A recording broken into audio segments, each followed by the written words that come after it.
السلام عليكم ورحمة الله خوتي، مرحبا بكم. اليوم جبت لكم دار حرة تجارية بمدينة القنيطرة، تجزئة ولاد عرفة، حي الأندلس. تجارية مسجلة محفظة.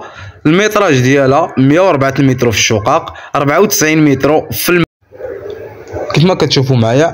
عندنا الباب ديال المكازا اللي فيه 94 متر.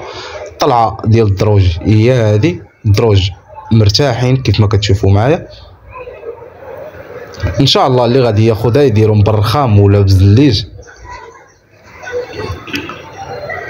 الدخله ديال البروميان، الكوزينه وبالجانب ديالها لاكور فيه 3 متر على 4.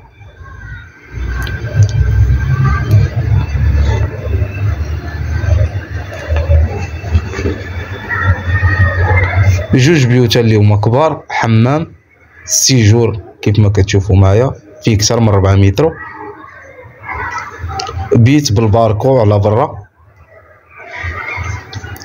والبيت الثاني اللي هو هذا عنده الشرجم في لاكور. البيت الاول هو هذا اللي عنده الباركو على الشارع ومبني فيه الماريو ديال الحيط.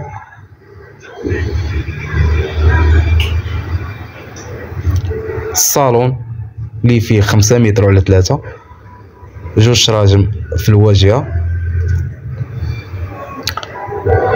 الحمام،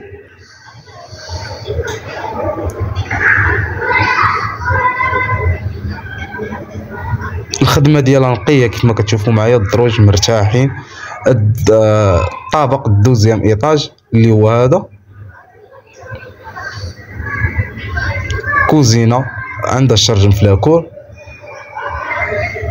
كوزينة ما شاء الله كبيرة، فيها أكثر من 4 متر.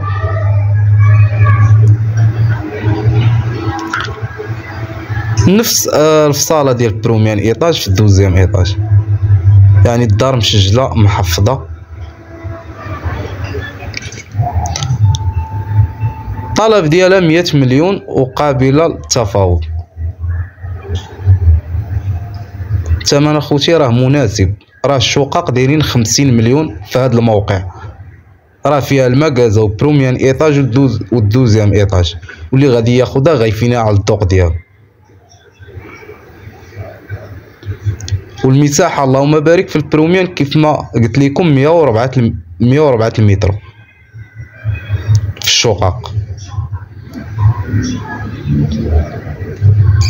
يعني اللي غادي ياخذها راه ديريكت القبص، صباغه الزليج، يعني بقات غير الفينيسيون الاخرى. واخيرا وصلنا للسطح ديالها اللي هو هذا كيف ما كتشوفوا معايا. راه مبنيه، يعني مبنيه خوتي على الصح كيف ما كتشوفوا معايا. الحديد في السواري راه كيعطيكم الخبار.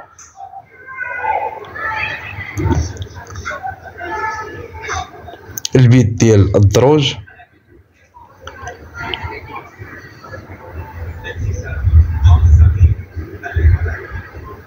والموقع ديالها راه موقع اللي هو زوين، حي الأندلس، مدينة القنيطرة.